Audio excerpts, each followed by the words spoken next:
1 year ago, I started posting consistently on social media, and here's how it's been. You want to know how it's really been? I just filmed this entire video and it wasn't recording. Hi, I'm Mia. I'm a fangirl content creator. I make videos about books, movies, music, TV shows, etc. This is a safe space for you to geek out about whatever you want to. Drop it in the comments and we can talk about it. So this year of content creation has been a lot of learning, a lot of time, a lot of personal growth, account growth, a lot of really awesome opportunities and complete flops. And I just want to chat about it and about what I've learned, etc. So first of all, I want to start with the foundation of all of this because I actually started my Instagram account as a Harry Styles fan account when I was in high school during COVID. It wasn't like reels or anything. I was making carousel posts about what Harry was up to, or my favorite thing that I did actually, I did a series where I would do Harry as another artist and like find similar outfits between them and then compare them. I was really proud of those actually. They were super fun to make. Putting this back is really stressing me out because of the cup in my hand, but I'm pretty sure that my cup was almost empty at that point, so don't worry, I don't spill anything. So on that account, I got about 1,000, somewhere around 1,000 followers, and I met some really awesome people. Don't talk to strangers, but I met some really awesome people over the internet. It was fun and fresh and cool. However, I got busier. Harry dropped off the face of the planet, as he does, and I stopped making content. It was just sitting there for like a year or two. But Harry Styles was not my first fangirl obsession. I have been a fangirl my entire life. I think it started with probably musical theater. I would get super obsessed with a musical, learn absolutely everything about it. So I have always been a fangirl. And even though my obsession with Harry Styles sort of dwindled, it's not completely gone, don't worry. I was still fangirling over other stuff. I started watching Supernatural, became an absolute fangirl of that. The Vampire Diaries, NCIS, reading, movies, concerts. I will forever and always be a fangirl. And I stumbled across a creator, Addison Brienne. I'll drop her in the description. She is also a fangirl, and she's a fangirl that has made a living off of it. She gets these super awesome opportunities. She gets brand deals. I was just so in awe of everything she was doing. So I was talking to my mommy one night saying that I would love to do that. I would love to get all these opportunities. I would love to be able to make content about the things that I fangirl over and have this community of people where I can just fangirl and nobody's gonna tell me that I'm being annoying. And she was having absolutely none of it. She was like, stop talking about it and just do it. And I was confused. I was like, what are you talking about? I can't just do it. And she was like, yes, you literally can. So, anyways, I did it. I found a YouTube channel. It's Modern Millie. Love her. Also, will put her in the description. Highly recommend if you're a content creator. I would binge watch her videos. I loved them. They were super interesting and super fun. And I actually learned a lot. I downloaded her 12-month content creator planner, and I still refer to it to this day. So I did about a month or so of research, and then I started filming. Long story short, I started my account on TikTok from scratch, completely new account, and I archived all my posts on my Harry Styles fan account and started posting the fangirl videos there. And I'm gonna be for real, on Instagram for a while, I was losing followers because people were realizing that I wasn't posting about Harry Styles anymore. So valid. And I was not growing super quickly on TikTok, but again, I was doing it because it was fun and I enjoyed it, and it gave me a place to dump all of my fangirl energy. So now that we have the foundation of my account done, let's talk about the growth of my account. Eventually, after losing followers for a few months on Instagram, I started gaining followers again. I don't remember the order in which a lot of these things happened, so the order that I'm saying them does not necessarily coincide with the order in which they happened. I do remember, however, my first viral video. I think it was around October, November maybe. I posted a video of one of my friends blind ranking the TVD characters. She had never seen the show before. She was just ranking the characters based off of their picture. People loved to hate on this video.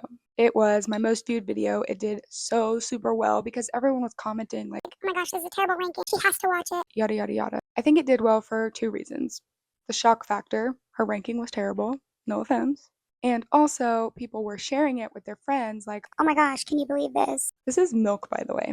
I know I'm a sociopath for drinking milk, but it looked really tasty. I'm not exactly sure the view count on that video as I posted it, but I do know that it was growing so much faster and to a way higher view count than any of the other videos I had posted. It didn't do super well on TikTok though. It was mostly just on Instagram. But I did have some videos that did well on TikTok and not on Instagram. For example, I did another ranking video of my other friend blind ranking the supernatural characters, and that did well on TikTok but not on Instagram. And I know what you're thinking. Okay, well, obviously your ranking videos do well. Yes, they do. However, those are not the only videos that did well. I had a video on TikTok of me lip syncing a line that Klaus Michelson says in the Vampire Diaries, and then the text on screen was like something about how we all still love Klaus even though he's unhinged and says these crazy things. And again, I think that video did well because of shock factor. The lip sync was kind of crazy. It was Klaus talking to Tyler about Tyler's mom. If you know, you know. I'm not going to spoil it. But additionally, I think people were engaging a lot because they related to the text I put on screen. So that one did really well on TikTok, but not on Instagram. And then I had my first video to hit 1 million views. This was very wild for me. It was a video on Instagram. Again, didn't do super, I mean, it did averagely on TikTok, but on Instagram, it was a trending audio, not like a song, but like, a lip syncing audio. It was about how I thought I was going to be Team Stefan from the Vampire Diaries, but I ended up being Team Damon. And I think that one did well because it was kind of divisive. You had the Team Stefan people saying, absolutely not, I was Team Stefan the whole time. You have Team Damon people saying, yes, that was so me, or I was Team Damon the whole time, all that kind of stuff. So that was my first one to hit 1 million views, and that was really crazy. But again, this whole time we've been talking about videos that did well on Instagram or videos that did well on TikTok. But I do have a video that did well on both platforms. Now, this one was pretty recent. It was a short video of me lip syncing to a song. It was, again, a trending audio, and it was about calling your concert bestie when somebody announces tour. Now, I've had a few videos hit 1 million after my initial video that hit 1 million views, but this video is currently at 3.5 million views on Instagram. It's at about 555,000 on TikTok, but that is my most viewed video on TikTok. I don't remember the exact statistic, but I'm pretty sure that on Instagram that video hit 1 million within 24 hours. The fact that 3.5 million people have seen that video is absolutely bonkers crazy to me. I can't even wrap my head around like what that number looks like. Had to make sure she was still recording. And another really cool thing that happened because of that video was Game Time, which is a ticket selling company that I have used before and love, commented on that video. That was really awesome to me because it was the first time a company or anybody of that size had engaged with my video. Unfortunately, nothing came of it. There has been no partnership yet, but I'm open. It was still just really cool. That brings us to the second segment of this video, and that is breakthrough opportunities. Now, one breakthrough opportunity that you yourself are aware of is the fact that I started a YouTube channel because you're watching my YouTube video right now. That was definitely a breakthrough moment for me because I wanted to do it for a really long time. I literally used to pretend to be making YouTube videos like in the mirror or if I was cooking something. And it's definitely not something I ever thought I would do, like ever. Even though I wanted to, I just had it in my mind that I wasn't going to. But my experience on other social media platforms gave me the confidence to do it.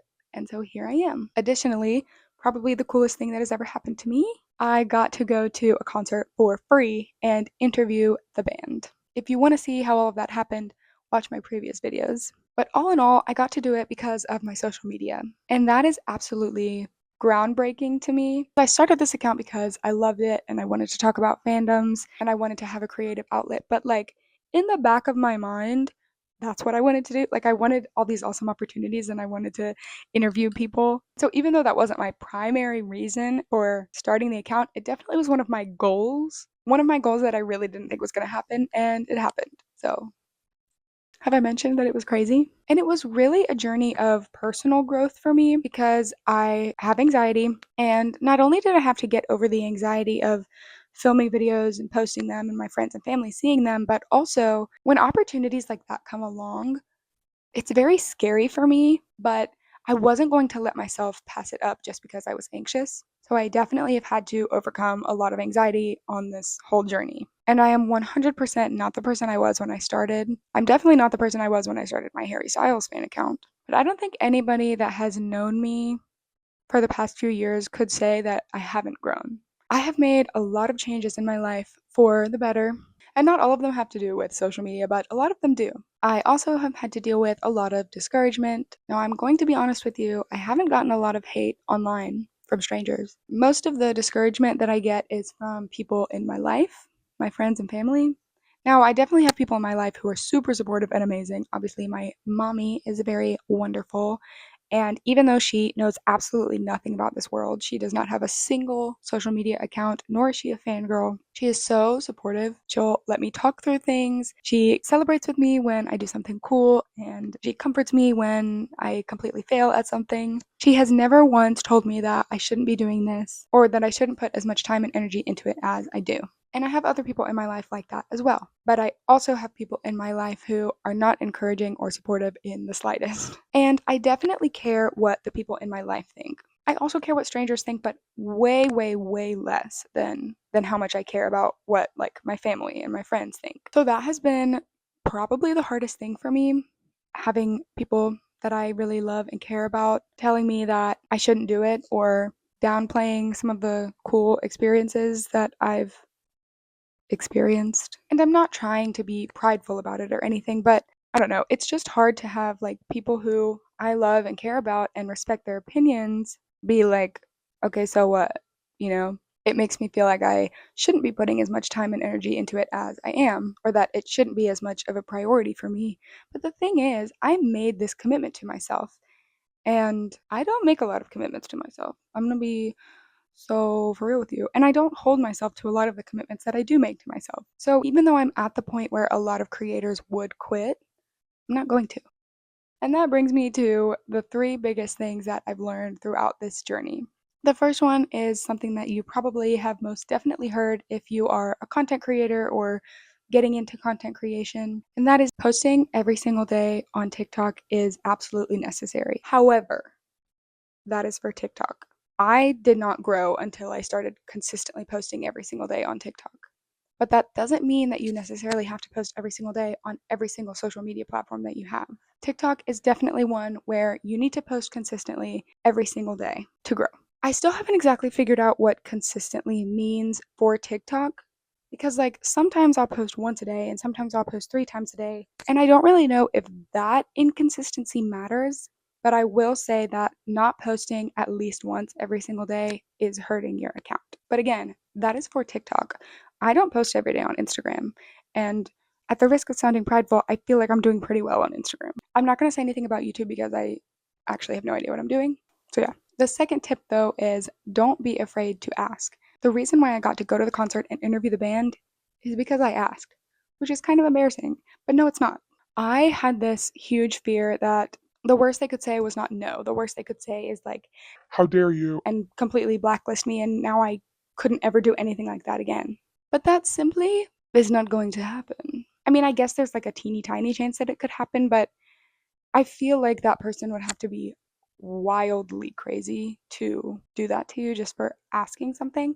Obviously, you need to be respectful and nice about it, but particularly if you have grounds to ask, go for it. I'm still learning that lesson, but I tried it and it worked really well for me. So it could for you too.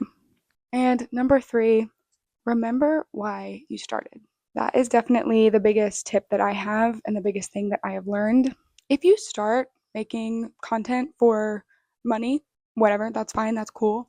But I feel like you're going to be a lot more likely to quit and get discouraged because, hi, I've been doing this for a year. I just got 1,000 followers on TikTok. Did I mention that? I just hit 1,000 followers on TikTok a year after I started. All these people talking about, oh, I grew my account to 50,000 followers in 4 months. Girl, not over here. Not around here, partner. I grew my account to 1,000 followers in 1 year.